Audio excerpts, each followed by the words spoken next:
Welcome. I'm Eric Fleming, host of A Moment with Eric Fleming, the podcast of our time. I want to personally thank you for listening to the podcast. If you like what you're hearing, then I need you to do a few things.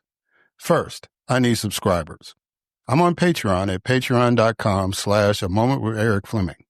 Your subscription allows an independent podcaster like me the freedom to speak truth to power and to expand and improve the show. Second, leave a 5-star review for the podcast on the streaming service you listen to it. That will help the podcast tremendously. Third, go to the website, momenteric.com. There you can subscribe to the podcast, leave reviews and comments, listen to past episodes, and even learn a little bit about your host. Lastly, don't keep this a secret like it's your own personal guilty pleasure. Tell someone else about the podcast. Encourage others to listen to the podcast and share the podcast on your social media platforms because it is time to make this moment a movement. Thanks in advance for supporting the podcast of our time. I hope you enjoyed this episode as well. The following program is hosted by the NVG Podcast Network.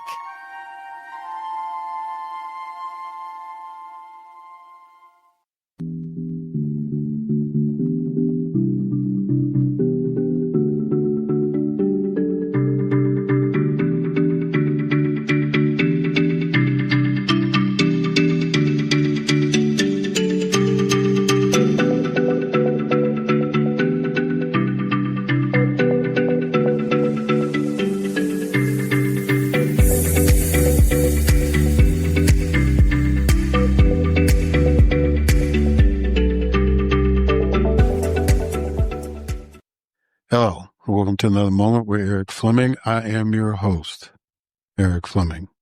And today I've got a special guest coming on, and she is a very dynamic person, very, very outspoken, and a voice that we need in the community.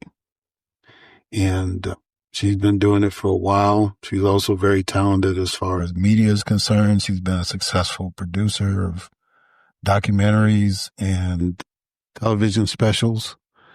And I'm really, really honored that she took the time to come on the podcast. So she's going to be my only guest on this episode because, as you know, the week that we're recording it, it was Juneteenth. So yeah, I took a minute to enjoy the festivities in Atlanta. I hope that those of y'all listening, you had a good week because Father's Day was that Sunday and then leading up to Juneteenth. So I hope that everybody that listens had a good and productive week and had some fun, had some special moments. You know, despite what's going on in this nation, we still have to live our lives, right? And we still have to find joy. And if there's anything Black people can do, is that we can find joy, right? So, and I hope that part of your joy is listening to this podcast. We're still on our mission to get 20,000 subscribers. So please go to patreon.com/Moment Eric Fleming and sign up for a subscription. If you want to pay more, you can. There'll be some options there and you might get something nice out of it if you do. But I just need y'all to go ahead and make that happen, right? We're going to keep doing what we're doing. So let's go ahead and get this show on the road. And as always, we kick it off with a moment of news with Grace G.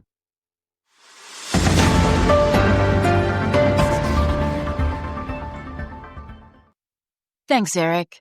Nationwide protests organized by No Kings drew millions opposing Trump's policies on immigration and federal cuts, marking the largest demonstration since his return to office.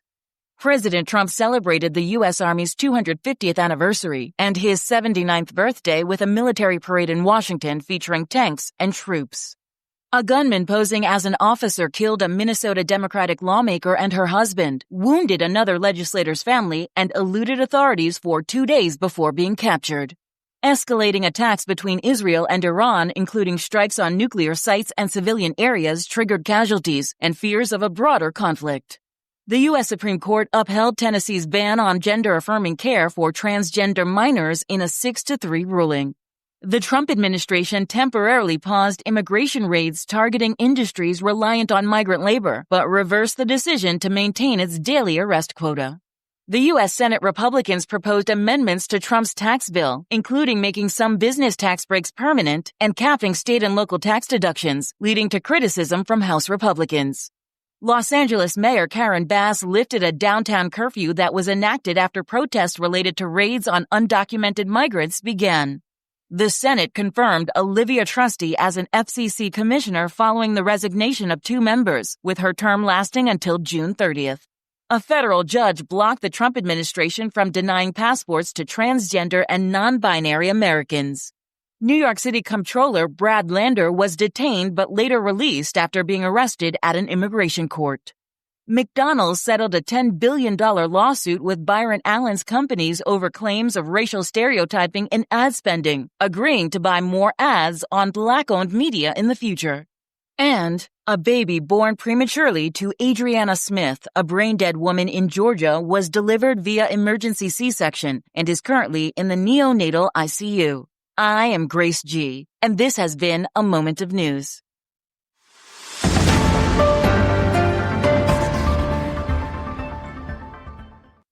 All right. Thank you, Grace, for that moment of news. And now it is time for my guest, Lisa Durden. Lisa Durden is not your ordinary voice in the media landscape. She's a provocateur and a truth teller, wielding the power of storytelling to redefine our collective narrative. Lisa's voice is her activism, resonating as a brilliantly outspoken ABC News contributor, social justice journalist, content curator, multi-hyphenate media maker, and thought leader. She's a recognized national media personality gracing such esteemed platforms as ABC News 2020, News Nation, Revolt TV's Revolt Black News, Fox Soul's Being Black with Tammy Mack, CBS News, The Dr. Oz Show, and the former My 9 Network Chasing News series.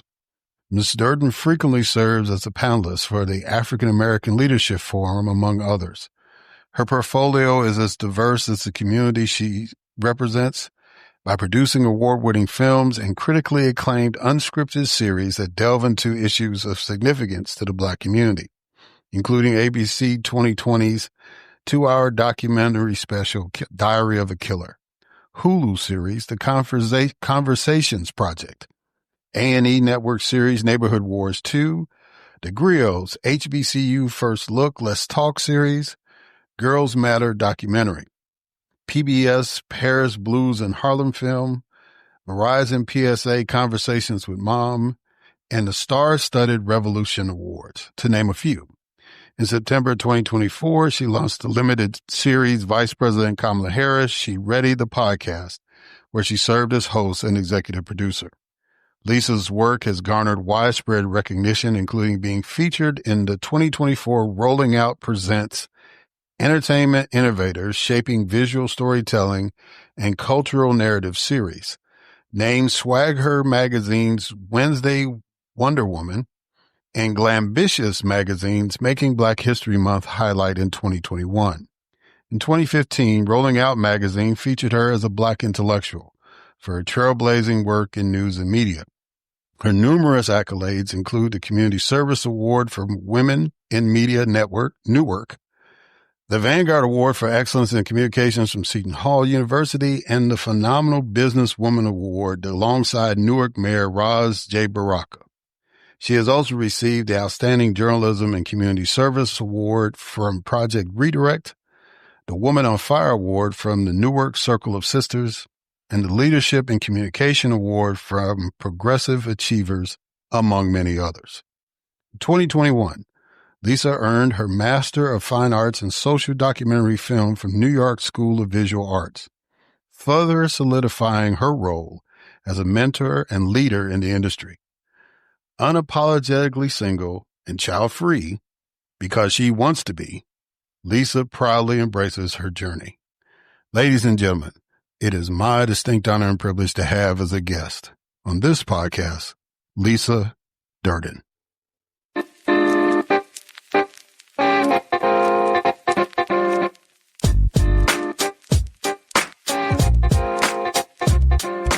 All right. Lisa Durden. How you doing, sister? You doing good? Well, I'm doing as good or as well as one could expect with this climate, personally and professionally, both is always hanging in the balance. If you're black, it's hanging in the balance either way. But when you're black during a Trump administration, who knows what's going to happen? So yes, as much as one could expect. Well, I definitely echo that sentiment. I definitely feel where you're coming from. Yeah.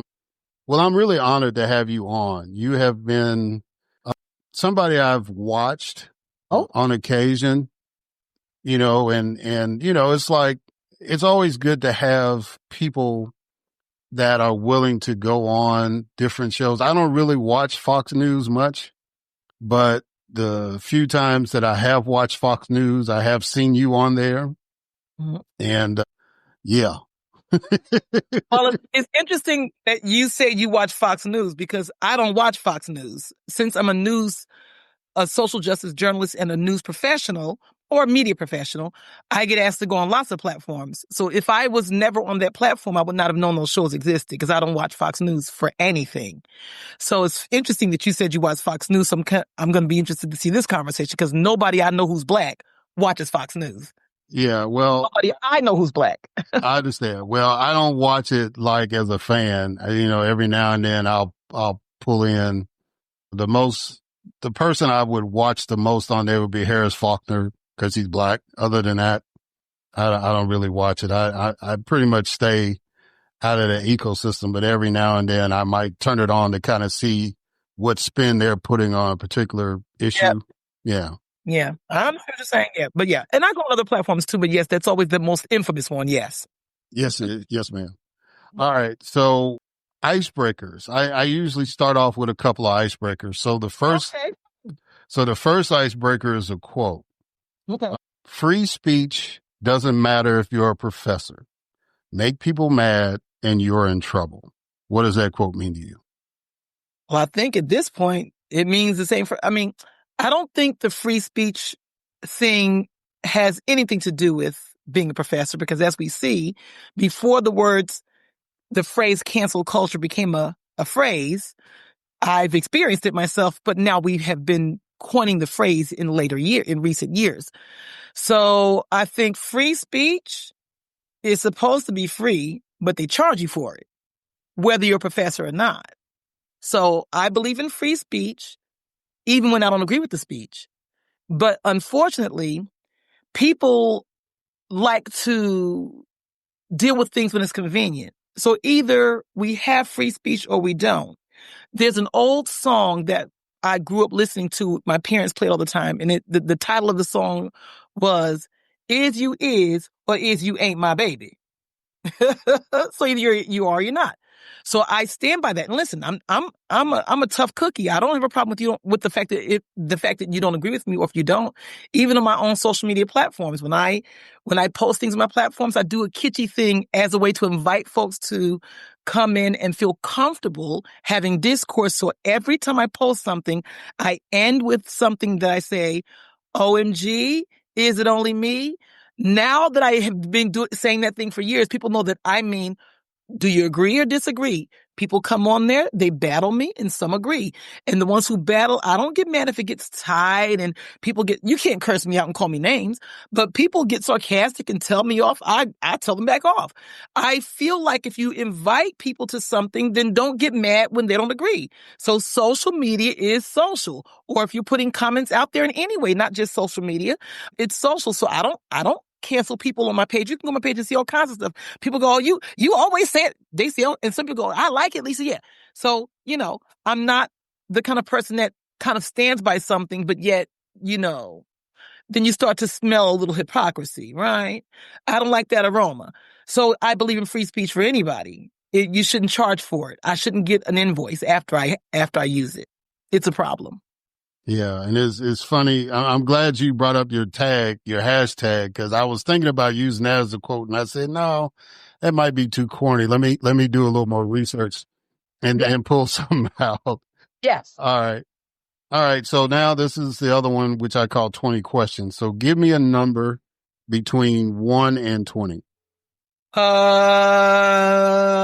19. Okay. What are some values you think most people share, even if they express them differently?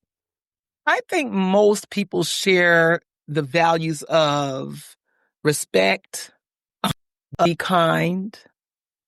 They may have different meanings to people, but everybody wants respect. People feel like we should all be kind, although we're not. But when we verbally say it, people say those things. So it's very common no matter where you live in the world. Respect is kind of a huge thing. So respect, be kind, be nice, help others, give these kinds of, niceties or, social mores, if you will.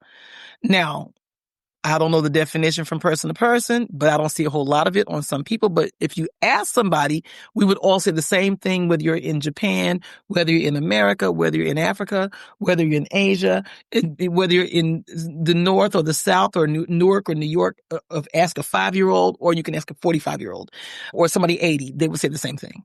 So those are some of the things. But now, practicing those things, well, I'm hearing Jeopardy. I'm hearing Jeopardy music. Ding, ding, ding. That's another story. Yes. Yeah, I understand that too.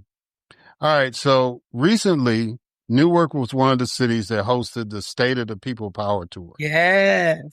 When asked, how did Newark become one of the cities you stated? When we start talking about the State of the People Power Tour, a lot of folks said, why Newark? I said, why not Newark? Because Newark has been leading movements forever. We are the Renaissance city. We are Brick City. What makes Newark a special place for you? Oh, you did your homework, boo. Clap for that. Mm-hmm. Yes. So I'm glad we did this interview in June, because now you have a few updated things I've done.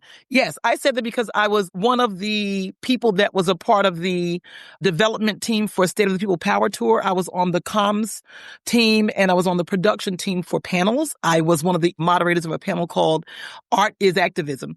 But once I became a part of the project and I started kind of posting things, people started getting in my DMs because the State of the People Power Tour went to, I think they still have a couple more cities left to go, but they were doing a 10-city tour around the country.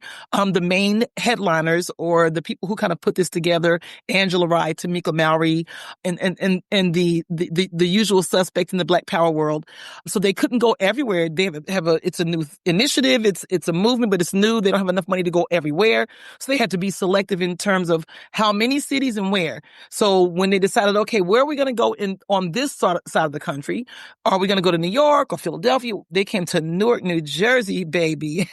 Brick City in the house. Yes, I have my peace sign up, because they know that Newark is the Renaissance city. First of all, it's a Renaissance city. Newark has been in transition for many years, growing from the time we had the riots here in the 1960s all the way till now, because we realized that some of the bigger cities that had to deal with the riots from the 1960s, we had to rebuild. And Newark is one of the ones that has been rebuilding slower a little bit than New York, a little slower than Chicago in terms of the economy and things like that. But we have been now since about the early 2000s or so, we've been the Renaissance city, growing a lot quicker from about the early 2000s till now, from construction to education to our crime is down, innovation, all those things. So they thought, okay, let's land in Newark. And so I got a lot of pushback on my social media, a little jealousy, a little hateration. So I said, let me just send this message. Why not Newark? So if you wanted to come to the State of the People Power Tour, you had to come to Newark. If you were in Connecticut, Long Island, New York, Philadelphia, and all the local surrounding states and cities near Newark, because Newark is the birthplace of film. People don't know that. Newark is the birthplace of the movements. We had Emiri Buraka. If you don't know him, look him up. He was huge in the 60s and 70s in terms of pushing these kinds of narratives and talking about Black power, power to the people. Newark is known for that. Not Chicago, not Atlanta, not Philadelphia, not even New York. Newark is known for that. Newark has a really big Muslim population. So around the time of Malcolm X, they had a lot of meetings here in Newark. So during the Malcolm X years, Newark was the landing place for those kinds of meetings and that energy. So Newark has had that energy for a long time. So really, that So for State of the People Power Tour to come to Newark, to me, that was in essence giving Newark its flowers. We deserve our flowers, not because I was born and raised here and still live here. I just happen to be born and raised here and live here. But if I lived in New York, which I have for a short time, I would still know why, because I know my history. So when you know your history, you don't ask why Newark. You would know that already. So I just had to kind of put some respect on our name. You know what I'm saying? Yeah, and That's why. I understand it. It was like Newark came to my attention when I was young because when James Sharp was the mayor. Sharp James, yes. Oh, Sharp James, I'm sorry. Yes. Mm-hmm. And yeah, so I mean, it was like when that's when, you know, because he was like, I think the first black mayor there. The second black mayor, but I think he had the longest. Well, we don't have. Yeah, longest serving mayor. We don't have term limits. I think New York has term limits, but we don't have term limits here in New Jersey or Newark. Well, New Jersey in general. So he was the longest. Kenneth Gibson was the first. Yes. That's right. Kenneth Gibbs. I remember that name now. Yeah. Yeah. Okay. All right. So, but it was, you know, Newark has always been in the radar, and it was like, you know, when I did a lot of traveling when I was younger, it was like it was cheaper to fly into Newark than it was to fly into New York City, any one of those airports. So kind of familiar with it. Didn't really get to learn a lot about the city. So I'm glad that one of his great ambassadors is on my program. Well, thank you. Yes. So I was proud to be a part of the State of the People Power Tour. I was proud that it was here in Newark, and we had a huge crowd. And I think that for those who were not familiar with Newark, although that's kind of rare now, because I think when Cory Booker was the mayor here, you know, he put Newark on the map in terms of like, you know, the media, because he was like a media darling.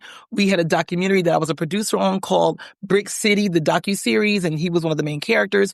And once that blew up on the Sundance Channel, when it was once in existence, I think it has since shut down, then people have heard about Newark in that way. So whenever I would go around, oh, you're from Newark, Cory Booker. Oh, Newark, Cory Booker. So that was when people started to hear about Newark a lot at that time. And he's still a pretty popular person. But so we became newsworthy, if you will, outside of, you know, guns and stolen cars, you know, for other things like politics and other kinds of positive things that we do. So I want to also, as a person, I want to make sure we're building on that and expanding past that. So I felt like this is kind of like what was another element that just complemented Newark altogether as well. Yeah. And when one time I met Gayle King, that was the first thing she asked me, do you know Cory Booker? And I was like, no, ma'am, I haven't met him yet. Yep. And the only grievance I would say about the tour was that you got two of my favorite cities in there, but you missed the third one. So you got Jackson, Mississippi in there. That's where I went to school and basically did all my political stuff there. I currently live in Atlanta. Okay. Which, you know, just about everybody, it seems like they coming out of here, but you missed out on Chicago. And I was like, I would have loved to have seen Brandon, Johnson on there and the mayor talking about, you know, what he's been doing and all that kind of stuff. But that's all right. 2 out of 3. You got Jackson, Mississippi in the mix. It's like Jackson gets ignored a lot. And so, so I was glad that the tour came there. Yeah, and my family's from Atlanta originally, so actually I have family and friends there. So when I travel down there, I always stay in Atlanta with my family and friends. I've got an uncle that has a restaurant down there. It's a takeout place, Wyatt's Barbecue, you know. So you have that. So I'm very familiar. But yeah, so it would have been nice. But you know, maybe the next tour they'll spread to more cities. Of course, once these are successful, which they have been, I'm sure they'll do more during the next tour. I'm sure it's going to be a tour each year, I'm sure. Yeah. All right. So let's stay on Newark for a minute. Yeah. Because Newark has been in the news a lot recently. Yeah. So let's start with the airport. What do you know about the airport? Can you shed some light on that? What's going on? I don't know. I'm just like everybody else. I've been hearing a lot about all the flights and, you know, all of the troubles with the staffing there and what's going on with the airlines, and, you know, and it's going to going into August or beyond. You know, I'm not for sure exactly what's going. I mean, I know what they're saying is going on. I'll say I don't know what's causing it. I don't know if they're able to fix it. I still hear a few things about flights. Is it like, you know, air traffic controllers? Are people losing their jobs? Are they having are folks losing their jobs, and they have one person doing 14 people's jobs. I'm sure that's happening now because of Doge and all the, departments they got rid of, Department of Transportation and all kinds of different departments that affect all of our transportation in the air and on the ground and across the board. And maybe they decentralized. I just don't, it's like a moving target, this Doge thing and I can't even keep up with all the departments that have been defunct and people have been laid off. So I think a lot of that has a lot to do with what's going on. I don't know when it's going to be fixed. I don't know what's happening, but I find it to be very scary, obviously. I've got to travel in August and September from Newark Airport. I'm entertaining not flying out of Newark Airport. I don't mind flying back, because if my flight gets delayed, I don't care. But going to where I need to go, I want to get there on time. So I'm wondering, should I drive to Philly and go out of Philly? Who wants to drive to Philly from Newark? It's an hour and a half, 2 hours. I damn sure ain't going to drive to New York to fly to, I've got to fly to Detroit for the National Association of Black Journalists Convention. And then I've got to fly to Michigan. I'm going to be doing a conversation with Clarissa Shields at a conference. That'll be in September. So I don't know. I think what I'm going to do is I'm going to probably just do one of those flights where, like, the airport's still functioning and there's flights happening. So I think to diminish the potential of flights being canceled or delayed, I think if I go on a 7 a.m. or 6 a.m. flight, I might stand a better chance. So I'm going to take flights a little earlier than normal. I'm not doing no 11 o'clock flight because I'm probably never going to get over there. But yes, I think so. Yeah, is it disheartening and disappointing? Yes, because I think that when you're talking about a major city like the city of Newark, people don't realize the city of Newark is the biggest city in the state of New Jersey. People don't understand, who are not familiar with Newark in that way, that we have the Newark International Airport. So a lot of people fly into Newark, even who are going into New York, because New York is a nightmare. So a lot of folks, celebrities, sports figures, entertainers, professionals, a lot of conventions and conferences go on here in Newark. And if not in Newark, in New York, where they'll drive over, but they'll land in Newark because we have a hotel right there at the airport. You get off the plane, you're right there at the Marriott. It's literally right there at the airport. You can just take a car and you're right there. So a lot of activity happens, and we have rebuilt a lot of the sections of the Newark Airport, the Newark International Airport. It's gorgeous and things like that. So we have a lot of hope to have more travel coming here, because we want Newark to be a destination city. And people, when they come here, they eat here, they sleep here, they buy here, they travel here, and it helps the economy. So I hated to hear all of the trouble with the airport, because now it starts to make me go, oh, well, I fly into Newark. Now it's going to affect the economy a little bit. It's all interconnected, Yeah. Yeah. And I'm hoping that it's not a situation.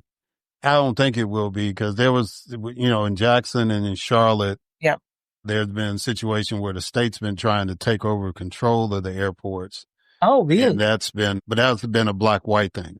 The Republicans in the legislature are trying to take control of airports in majority black-run cities. Ooh, and I'm trying to do it here because Newark is a black city too. Yeah. Yeah. So I don't think the New Jersey legislature is going to do that, but that's just something to watch whenever. Yeah.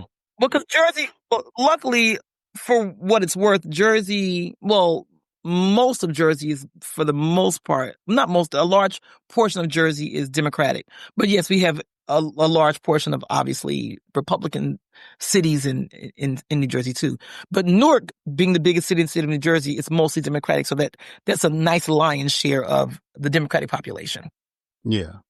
All right. So next is the indictment of Congresswoman LaMonica McIver, which was predicated on the attempt to arrest and indict Mayor Ras Baraka, who you mentioned his dad when you were talking about Newark. So how's the community been responding to that? Well, the community's been responding very well, and we stand by Congresswoman LaMonica McIver, because she had every right to be in the detention center. And she didn't break in. They let them go in. And when they told them to exit, they left. When they were outside of that gate, we saw they were on public property. I have the right to walk down any street in the state of New Jersey, any street in the city of Newark, any street. The sidewalk is public property. They were not inside the gate at that point. When I guess somewhere along the way, a call was dropped and said, get their asses out of there.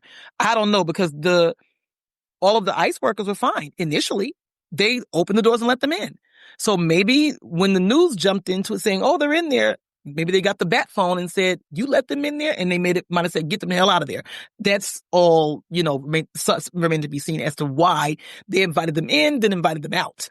But once they got out, all of that war zone mess that they had going on, pushing that narrative of negativity, was all done for clicks, was all done for, to hopefully be able to stir up the algorithm, because phones are going to be popping, to make it seem like there's a war going on and we get a chance to shoot them and choke them and kill them and all that.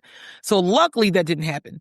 But I feel like when you are serving the people in your position as a congresswoman, that is your job, to make sure everybody's safe, even those in the detention center, and also your fellow politicians. So even though she's a congresswoman now, people forget she was also the Central Ward councilwoman. She worked under the Barack administration when he was the mayor. She's just recently a councilwoman. So that's somebody she's had a long-standing relationship with professionally, and that this woman wants to make sure that all of the individuals who are there to protect the people are also protected. And also, people don't realize, don't quote me on this, but I think that how she knew Ras Baraka way before she became a politician, she went to Central High School. And I think that was her teacher or either a principal, whichever one. She's known him since she was a child, teenager. So she's always looked up to him. And then because she saw this man as somebody that she could look up to, she became a person that wanted to be in politics like him. That's the point. When you see yourself, you may want to be yourself. So I feel like she did the right thing.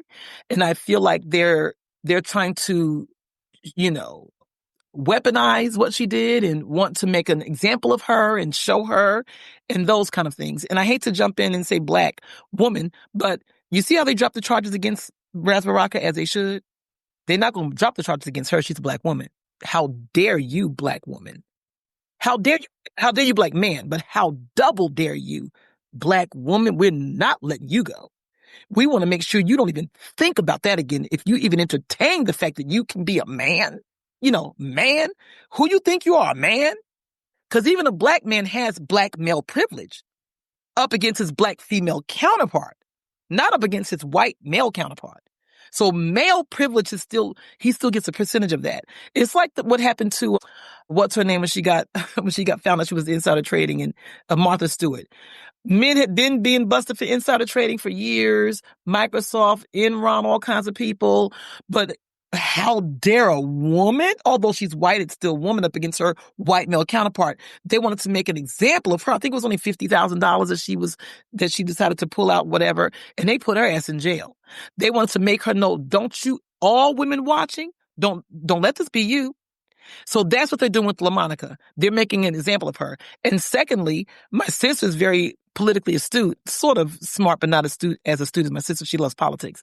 They feel like they want to have another situation where they can get rid of people who are Democrats in the Senate. So you can have another person there that's a Republican. If you get rid of her and you censure her and things like that, and you lock her up and she's out of the position, you can just slide your other person up in there and make it even stronger for you to get all your mess through all the legislation.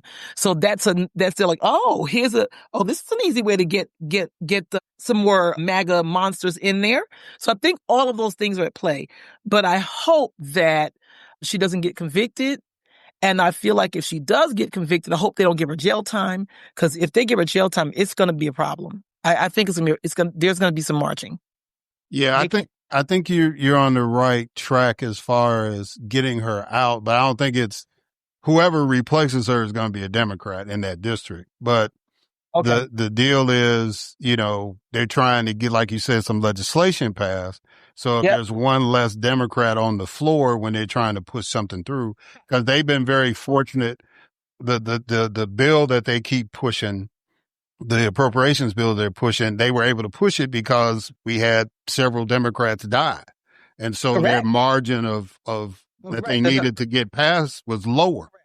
And so that was kind of, I think, more the mindset for a temporary situation, more so than, trying to replace somebody. Because we're in a Democratic state. Yep. There's no way a Republican will win that. And then what they've done is they've activated Bonnie Coleman. That's what they've done. Now, Miss Coleman, I know she's been a fighter for a while, but you done reinvigorated her if you watch her on TikTok, she's been killing them in committee. Bonnie Watson, I met her before. I've interviewed her before. Bonnie Watson Coleman ain't playing. She ain't no joke. So don't wake up. Don't wake up, auntie. They don't play like that. And I'm auntie now, although she's much younger than me, much older than I am, but she's still auntie. So for all those reasons, I feel like once again, as a Black woman, it's a little bit of a different, the coming in hot is always a little hotter for a Black woman. Yeah. Yeah. So let me, this is going to be my last, well, no, it's not going to be it could be my last question on your work. If you got time. So what's your thoughts on Mikey Sherrill? I don't even know if I'm saying her name right. Yep, that's correct. I voted for Ras Baraka. I wouldn't say obviously, because it doesn't mean it's obvious, but I did. But I'm the kind of person like this. Even if I don't vote for you, because there have been many people I voted for since I was 18, I'm 61, that didn't win. I still expect you to do your fucking job. Right? So I don't know who's going to win because that was the primary.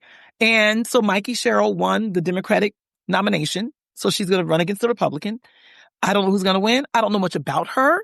I'm going to watch because I still, I'm a Democrat just on paper, but I try to vote person, not party. I very rarely vote for a Republican, so I'm probably not going to vote for the Republican. But I have voted for somebody just on the ballot who I didn't know. I've written names in. So I'm not going to just run over there and go, oh, since Mikey Sherrill's the Democratic nominee, I'm going to vote for her. I might write a person's name in if she doesn't convince me to vote for her.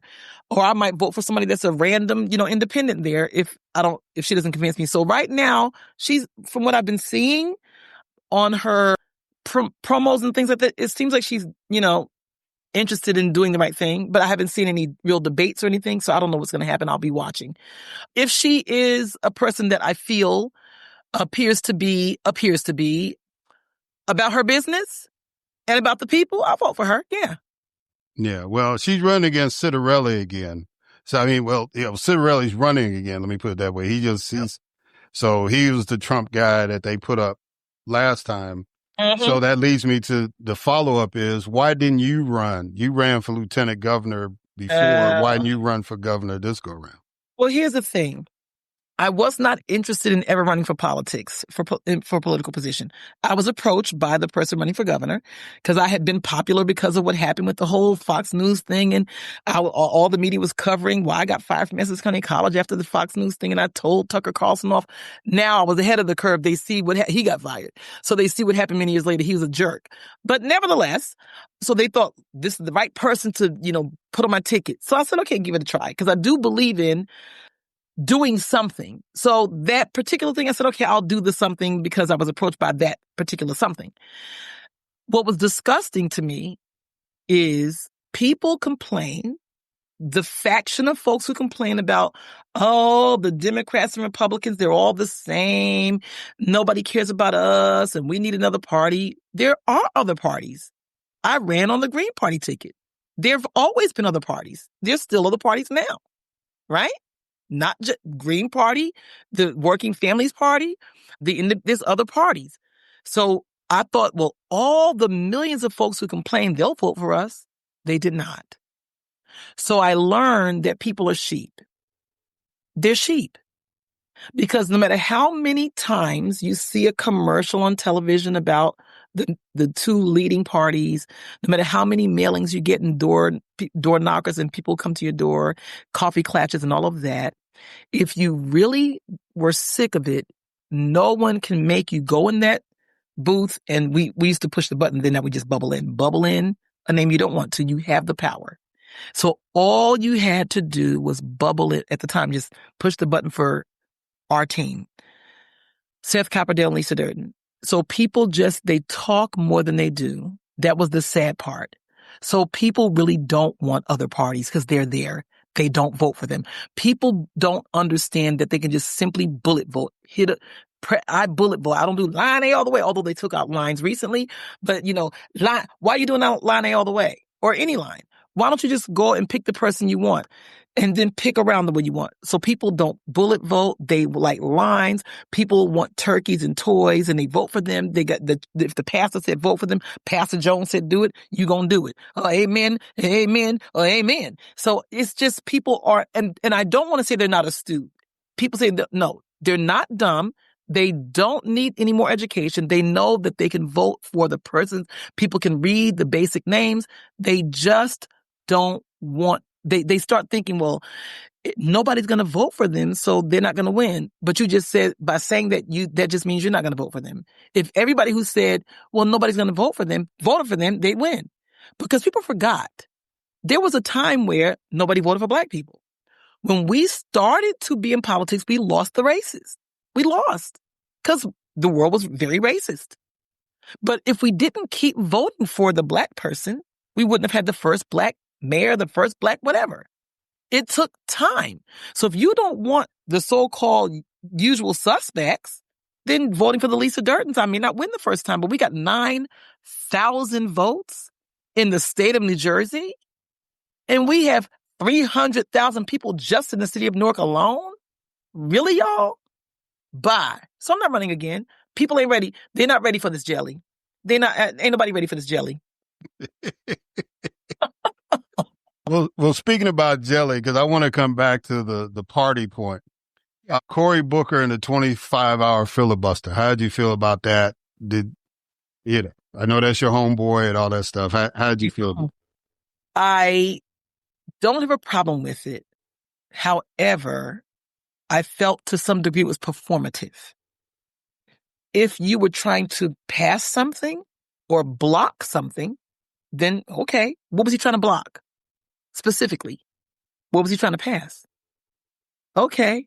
So my belief is we know that, the elections coming up, midterms, I feel like, you want to get your name out in the atmosphere like, Jasmine Crockett. And that was something that you felt would be the thing. And it worked. Just for him to turn around and screw us in the behind when he allowed this other man to come in there and support this Republican. So. Yeah, Jared Kushner's dad, I think whatever. He got appointed to an ambassadorship. Yeah. The dude. I'm like Whoopi. I don't even want to call your name. The dude. Whoopi doesn't like to say the president. She gives, him. She hasn't called him president. She won't say this man's name. So the dude. So that was very disappointing. So in other words, that feeds into what most people feel is that Republicans and Democrats are the same. Yeah. And they are. I don't mean MAGA. I mean Republicans and Democrats. So we can't tell the difference. There are nuances you can tell, but we can't tell the difference. That's exactly what we're saying. The move he made when he voted for the dude to be the ambassador. No. Yeah. All right. So that also ties in with my next question. So Karine Jean-Pierre yes, said that she has left the Democratic Party to become an independent. Yeah, girl. Leave these fools. So the question was, should African Americans follow an example? And I take it you say yes. Yes. Leave these fools in the dust. I happen to love her. I happen to respect her. I happen to think she's uber smart. I don't think she's a person that just, jumps out and does things all nilly-willy. She's a very measured individual. I'm not measured, but I'm Lisa. But hell yeah, get the hell out. Cause I'm thinking about the working families party myself. I'm so sick of it all. I'm so sick of the performance of everything. I'm so sick of people doing nothing. Honestly, the Trump administration, both the first time and now, shined a light on a lot of stuff the Democrats are not doing. You busted. It shined a light on it. It's just a worse light now, but I saw it from the first time. And I don't mean all the Republicans in office. There are some that do a good job. I'm saying, generally speaking, Democrats. So when he came in office the first time, I'm like, ooh, there's little holes in some stuff. Okay. This time it's like, oh, you're caught. A lot of the ones up there, a lot of the Democrats up there that have been sitting up there chilling, drinking gin and juice, you've been exposed. So now we know. So I'm with her. I'm out of here too. I'm just looking around. I'm fishing. You know that song by Usher? You make me want to leave the one I'm with to start a new relationship. Ooh, ooh, ooh, ooh. You make me want to, Democrats, you made Lisa Durden want to leave the one I'm with to start a new relationship. I'm out of here. I'm with her. Black people need to exit us out of here to show, just like we showed Tarjay that we don't play today.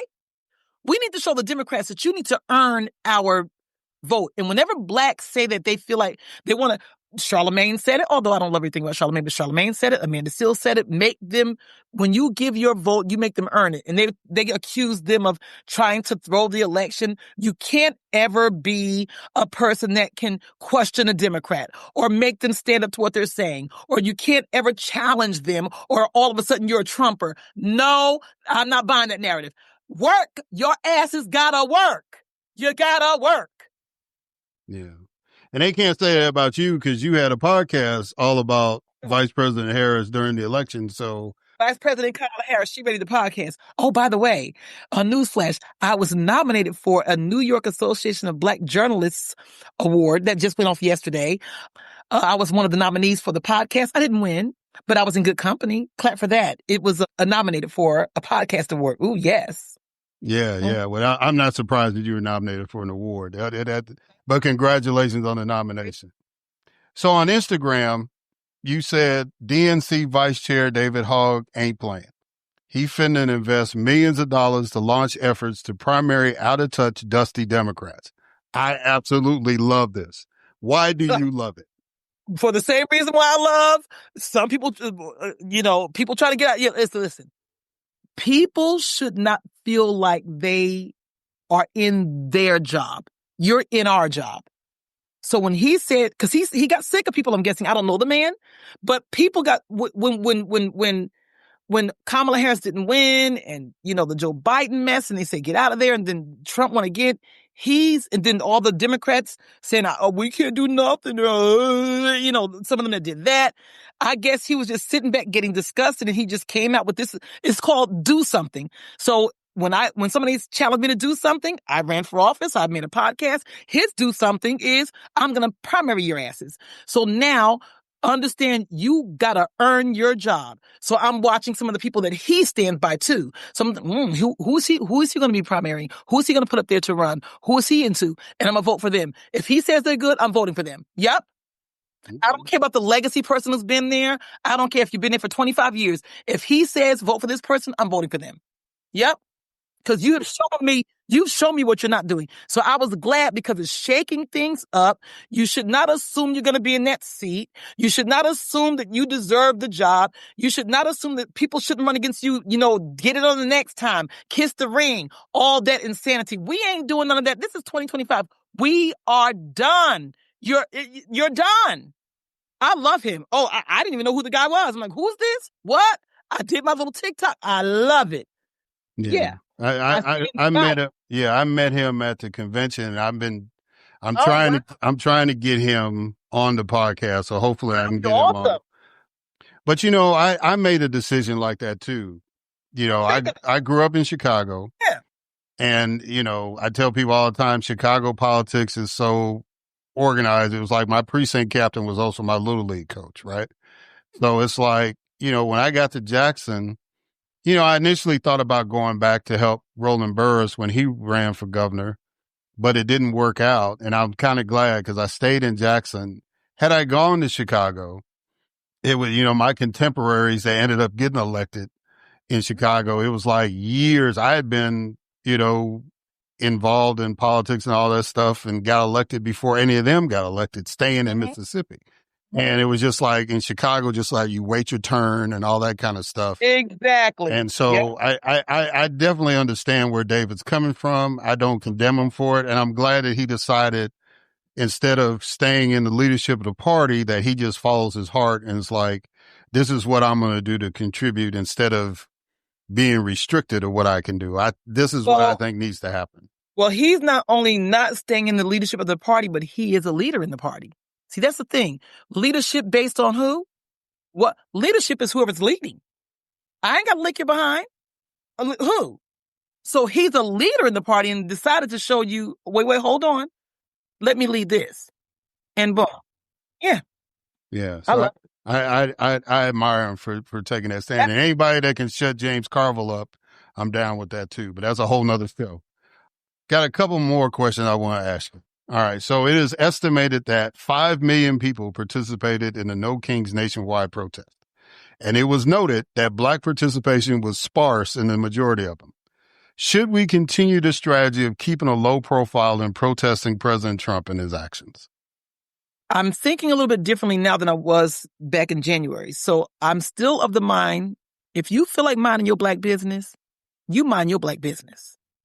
I know that people don't like that because now we said that in the beginning, and then, the blackety black blacks and the usual suspects and the typical, political pundits and those, they're trying to now change the messaging. I know that people you got to be on message.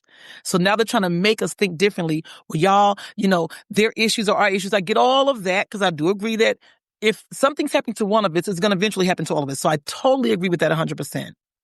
But you can't reel me back in. You can't reel me back in. I'm minding my Black business. I'm going to mind my Black business, right? Now, I'm going to maintain a measure of knowledge and stay updated on what's going on.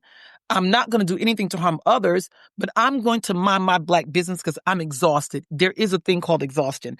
And for those who want to now start judging us, then you can just judge us. But I'm also of the mindset that if you feel like, okay, if you now feel that you're rested enough and you go, let me just dust it off and get yourself, if you're first to don't succeed, take yourself and dust yourself off and try again. You know the song. If you're ready to dust yourself up and try again, I'm gonna clap for you, give you a brown paper bag with a boiled egg and some fried chicken, like we did when we couldn't stop in hotels, and you go on ahead and do that march. But Lisa's gonna go ahead and mind her Black business. Yeah. So I'm not gonna encourage you to do or not to do. I'm gonna say what you feel comfortable doing, then you go ahead and do it, and don't let nobody convince you of otherwise. Yeah. Yeah. All right. So my last question for you. As I was doing my research and all that and listening to some of your previous interviews and watching some of the work you've done, there were two words that came to mind when I think about you. That's amplified and authentic. Do you agree with that? Absolutely. Ding, ding, ding, ding, ding. Those definitions apply. I think so because it's intentional, right? Well, the authentic part, over time, when you get older, you don't care anymore. So I don't think I was intending to do that. But I do intend to amplify whatever message I have, whatever narrative I need to push, whatever underserved group I want to introduce you to by storytelling. That's with intention. So whatever I consider myself a multi-hyphenate. Of course, I write. I'm a published essayist and I write op-eds. I'm also, of course, in front of the camera as a national television contributor, and I use my voice as my activism. And I'm also a documentary filmmaker and producer. So all of the stories I produce are produced about women, people of color, underserved individuals like blind divas. So I'm always not just talking about it. I'm writing about it and I'm creating about it. So I mean to amplify. It wasn't something I planned on doing. It was something that I saw a need very, very, early in my career. I said, why, kind of like when you complain, how come they showed the show like this? Or why didn't they interview that person? Or how come when they did this movie, it was from that angle? I've been that person too. And then once I was in front of the camera for the first time as the host of Brick City, and I saw that the white man tried to twist the story to make it look like, he tried to make it seem like he was calling an episode about this thing called Renaissance Golf Inc. when Tiger Woods was big. So this man in Newark had an organization called Renaissance Golf Inc. So they had some kids that were teaching golf. We interviewed them for a segment on Brick City, not the documentary, the Brick City, the entertainment show. I was the host. And when I started to sit in front of the camera reading the teleprompter, hi, my name is Lisa Durden, and welcome to the show Brick City. On today's show, and I saw urban golf. I'm like, well, it's called Renaissance Golf. That's an example of I didn't control the narrative. And I said to the director, well, Al Clark, the organization's called Renaissance Golf Inc. He said, what does it matter? He had the words urban golf. You literally changed the name in the writing to call it what it's not, to what? Make it urban. Negroes are coming on TV? Well, yeah, it's a black city. You're going to see them anyway. But you literally felt the need to change the name to tease up to that. I had to stand by that. And that's when I turned into a filmmaker. Because I said, being in front of the camera has no power. You need to be able to control the narrative. So that was what made me actually start to think about things with intention. I wanted to be in front of the camera and go home. So that's kind of how I got into that. So fast forward many years later, I'm here now. So that was the defining moment, if you will. So it's with intention, because if they don't do it, then who will? And let's be honest with you, Ava DuVernay, Oprah Winfrey, Tyler Perry, or any other storyteller, Robin Roberts, or anybody who's of color, Black, they can't do it all. The Lisa Durdens have some power where she's at too. So then I feel like, again, do something. I'm doing my part. Yeah. Yeah. Well, that's cool. So Lisa Durden, let me thank you for taking time out and coming on the show. I'm honored that you did that. And I can say honestly that you are somebody that we need in this time. Oh, thanks. It's like, we don't need to rely on one person, but we do need a lot of people that are out here that are pushing things and being amplified and being authentic.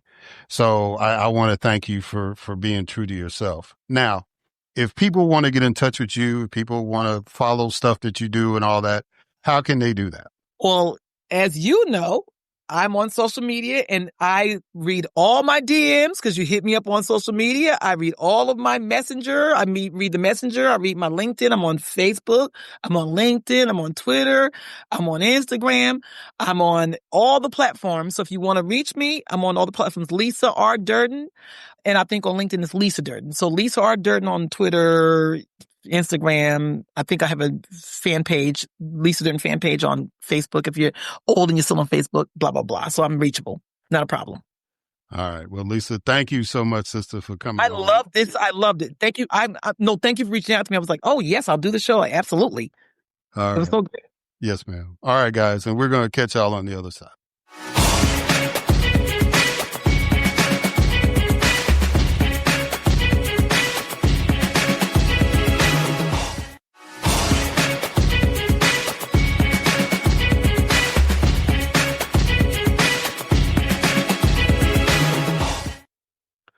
All right, and we are back. So let me thank Lisa Durden for coming on and being authentic. You know, when I invited her, when I invite guests, I have a certain expectation of what they bring to the table. And I haven't had a bad guest. Everybody is, they're their true selves, and they're the expert that I thought they were on particular issues.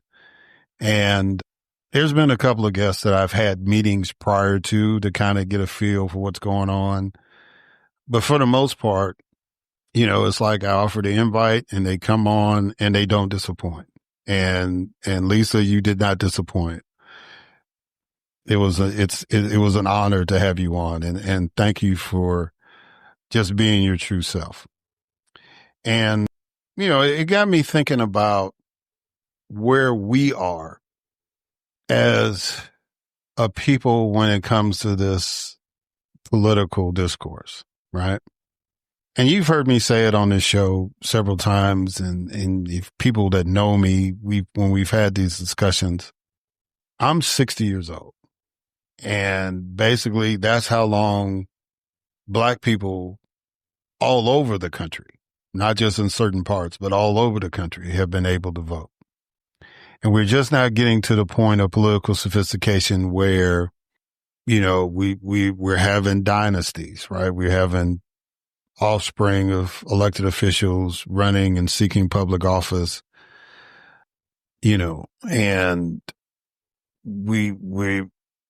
we're learning how to leverage our votes, to make sure that particular candidates get elected, or make sure that certain positions have Black voices and faces in them. I think about 1989 in Mississippi when Black people made a decision that we're going to have Black chancery judges, right? And, even if we don't win, like, what Lisa and I were talking about with Vice President Harris, right? we made a commitment that we're going to get behind the sister, right? And so, it wasn't a matter necessarily of political party. It was more or less, what direction do we want to go in? What direction do we want the country to go in that's favorable to us, right? Because, that's basically what we should be voting on. We should be voting for the person or persons that are going to advance Black citizenship. And Black citizenship is not just civil rights, but economic rights as well. Because, Black folks can get a job. Now getting a house, that's a different conversation. We can get a job, but, now our focus needs to be more on building our wealth base and solidifying our citizenship even more. We've been allowed, and some people don't like it when I use the term allowed, but we've been able to get political positions. We've had a Black president. We've had a Black vice president, right? We've had Black governors, U.S. senators, congressmen, state representatives, state senators, mayors, county positions. We've been able to get those, right? In some places, we never thought we would get one. Can we say Omaha, Nebraska? Can we say Helena, Montana, right?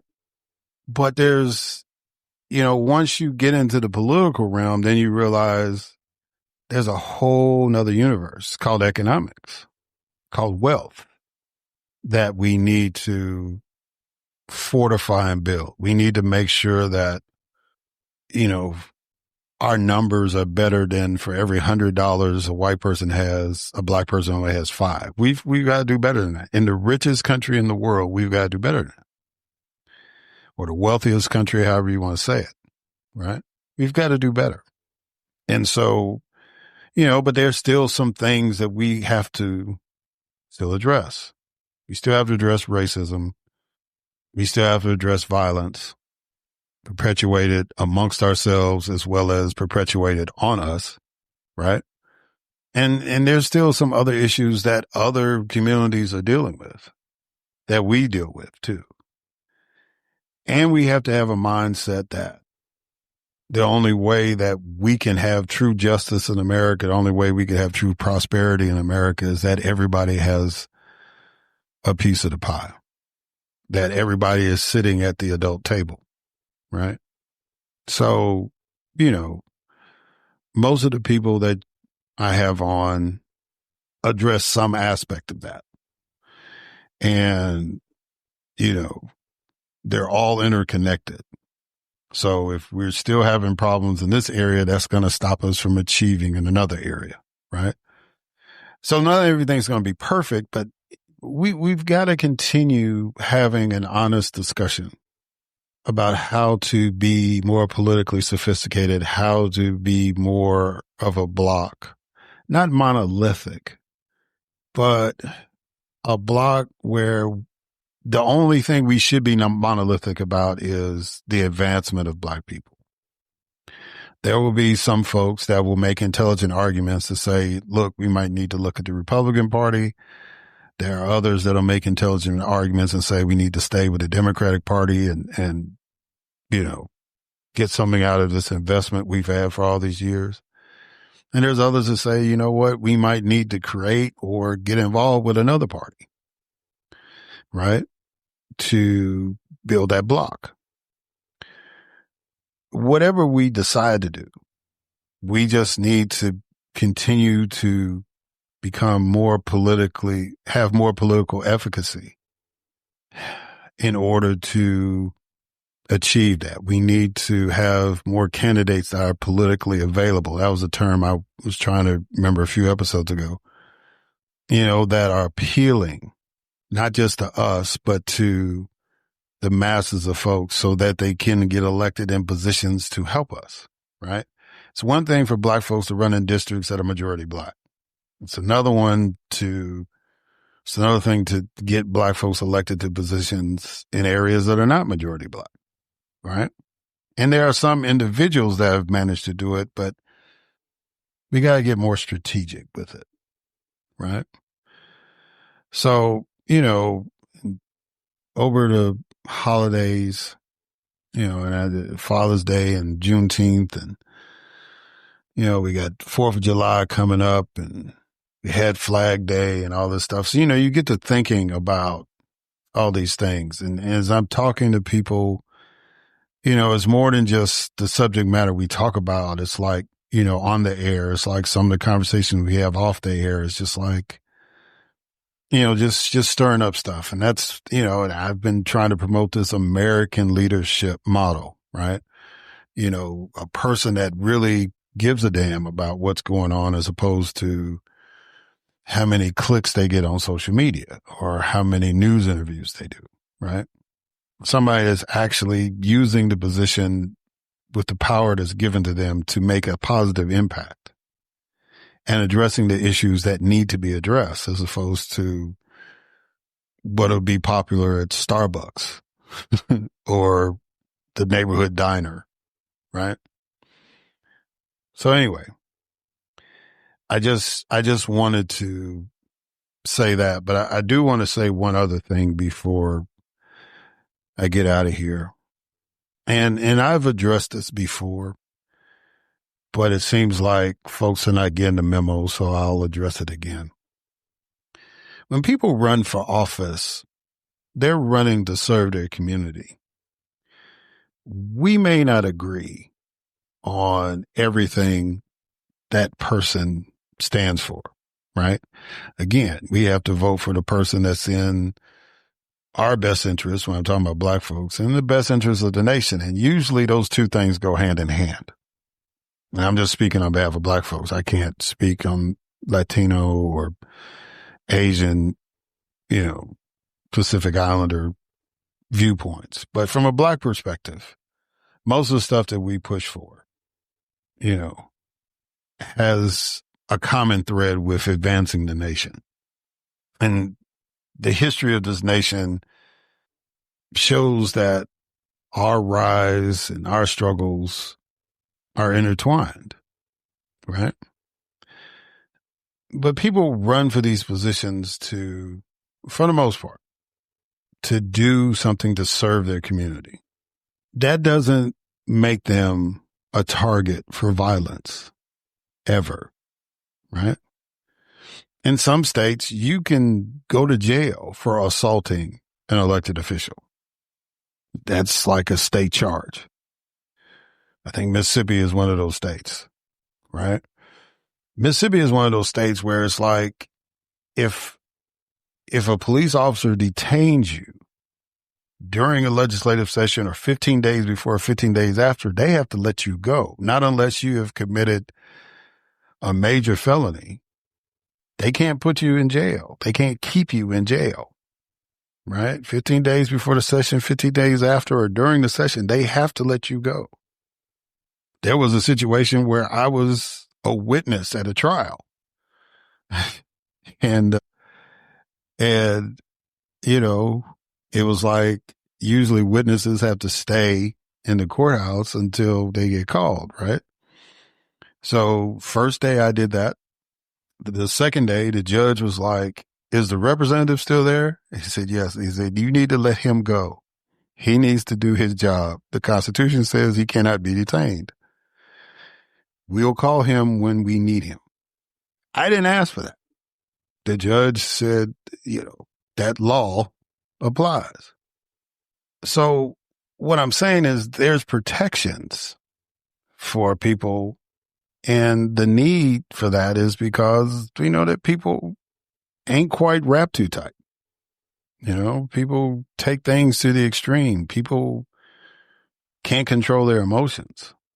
So sometimes the law has to step in to offer that protection. But as a lot of times, well, I shouldn't say a lot. In some tragic circumstances, even that's not enough. And we found that out in Minnesota, right? We've There's been numerous incidences here in Georgia, and it's happened in Mississippi. It's happened in Illinois. It's happened in Arizona, at all levels. I mean, people have tried to assassinate presidents or presidential candidates, right? And it never should get to that point, ever. It should never get to that point. You can disagree with people. You can argue, debate, whatever. But it should never, ever reach the point of violence. Because that's not what these people signed up for. Yeah, they signed up for some battles within the parameters of whatever office they seek or get elected to. They're going to be challenged on TV. They're going to be challenged on the radio. They're going to be challenged in the newspaper. But nobody should ever fear for their life. And no matter how crazy it is out there now, that's still not acceptable. That's a line that should never be crossed. So to me, it doesn't matter what political party you're affiliated with. It doesn't matter what political ideology you espouse. Nobody has the right to take your life because they disagree with a position you took or a party you run under as an elected official. Nobody has that right. And I just, I never felt that way when I was elected. I never felt threatened that way, and it was like, again, I have to remind people that I was in office 25 years ago. So the internet was not as sophisticated as it is now, right?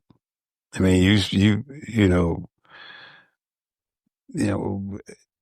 people would say things and do all that stuff, but I never, if I had a state trooper escort me to something, it was because I needed to get somewhere faster than I could drive, right? And I had to get back at a certain time, right? That's to another event. That's the only reason why I had any kind of state trooper protection. It was a service that was given to us, to help us do our job. But yeah, most of the time I went places on my own, even when I was campaigning for a statewide office. It was like, yeah, I didn't have all that. I never felt threatened. I've been places where I was the only black person in the room. Never felt threatened, right? Maybe those folks weren't going to vote for me, but I never felt like my life was in danger. And no elected official should ever feel that way. Not, especially at their home, right? Nobody should feel like you can come to a legislator or any elected official's home and do harm to them. I had people approach me in a grocery store, cookouts, whatever, church, it's like you're supposed to be accessible. But how could I feel accessible if I felt like some random person was just going to come up and do harm to me? That's something that should not be on the mind of people running for public office, because we have to interact with people. We have to interact with the citizens. We need people to vote for us. We do that for the president and all that stuff because of the value of that position, and, and violence has happened. But for those of us that are in smaller positions, and I don't mean smaller as far as being insignificant and all that, but you know what I'm saying. It's just, it should never get to that point. And, to me, it doesn't matter what race the person is or whatever. It's just, violence is not the answer to solve our political differences. Now, people, I've always been an advocate about toning down the rhetoric and all that kind of stuff. I think that in the day and age that we're in, if people don't show respect for you, then you're not obligated to show respect for them. You could take the high road if you want to. You're not going to get condemned for that. But I'm not going to condemn you if, somebody's in your face being disrespectful or disrespectful your position or your time or whatever. I'm not going to say you're not of caliber if you tell them where they could go and how they get there. I literally had somebody tell me, it's like, as long as I'm living, I'll never vote for you again. And at that time, I wasn't elected anything. And I told them, well, I'll wait till you die to run. And it may sound cruel, but it's like, in the context of what was going on, it was like, that's a crazy thing to say to somebody. You know what I'm saying? It's like, we have to be respectful of each other. We have to. We don't really have to like each other. I don't know if I was listening to somebody or I read it was like somebody asked a famous person, do you like this other famous person? And that person said, no, we are not cool. We never have been cool. And I'm okay with that. We've never been in a situation where we've been friends. And that's okay. I don't have to be their friend. They don't have to be mine. But it's never to the point where we're like disrespectful to each other or we're always in some kind of combative position. You ain't got to like everybody. You do have to love people, right? You do have to have some love for people, to have empathy for them and all that. But just because you love them in your spiritual sense doesn't mean that you have to like them. But that love allows you to help them if they need some help. If you're in a situation to help somebody that you're not cool with, if they haven't done actual harm to you, you help them. That's just, I don't know. Maybe I'm wrong with that. But we ain't got to be friends. There's a lot of people, in politics, you help people even if they didn't vote for you. If they're your constituent, if they're somebody that reaches out to you, you help them if you can, right? That's just the mindset we need to be in. We can't be angered to the point where it's like we want to take them out. I hear people say that a lot about the president. And I tell them, I don't want anything to happen to him. I don't. The only thing I wish would happen would be what we call in the Christian church, the Damascus Road experience. And you've heard me use that phrase interviewing some people, because if you understand the story about Paul, the Damascus Road is where he encountered Jesus, right? And changed his life from being a persecutor of Christians to being one of the apostles, right? And so that would be the only thing I wish could happen. But I mean, he's almost 80, so I don't think that's going to happen. I think he is who he is, right? Maybe in his politics, but personality wise, yeah, that's not going to happen. And in his mindset, why should he change? He's been president of the United States twice. So why should he change, right? But as far as physical violence, no. What is that going to solve? All that's going to do is cause more confusion and more anarchy and most definitely more violence, right? So I don't want that to happen. And even though I can't turn back time and save the lives of those lawmakers and that lawmaker in Minnesota, the former Speaker of the House, or fix, the Congresswoman out of Arizona, her injuries that she's had to fight through, or people that have been, we had a guy got elected sheriff here in Georgia, and before he got sworn in, he got killed in his driveway by his opponent, right? So it's just, all that is crazy. And I can't turn back time to fix that. But what I can do is try to encourage people to stop and don't do it anymore. And I hope that other people, not just the listeners, but other people that have a microphone like me, do the same thing and encourage people not to do that, it's irregardless of what the dispute was about or what the political motivation of the person that committed the violence. It does not matter. The issue is we do not support violence toward elected officials. We don't support violence against anybody, but we're focusing in on elected officials. We don't endorse that. We condemn that. We do not want to see that happen ever again.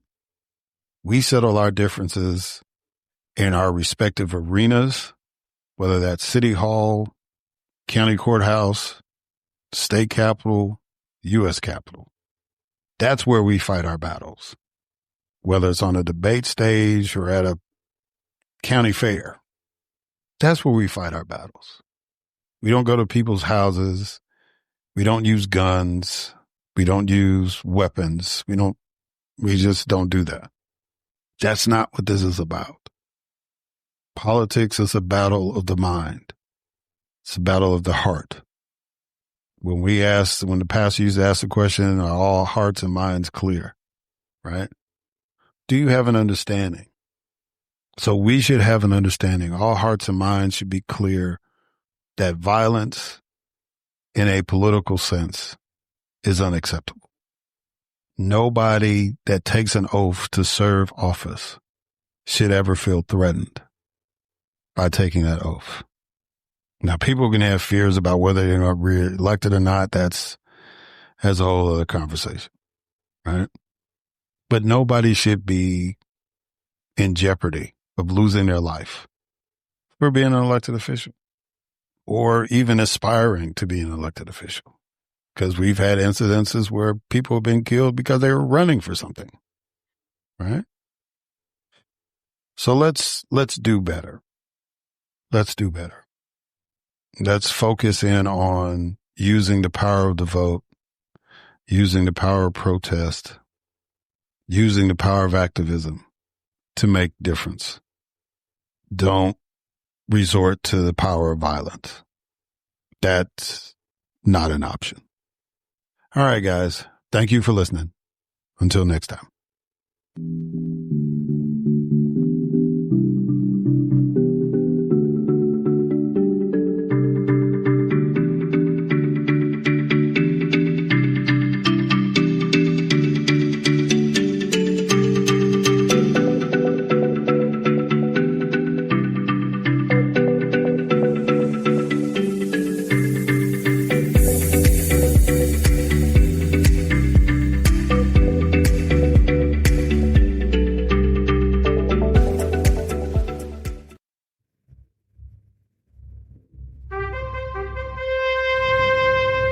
NBG Podcast Network.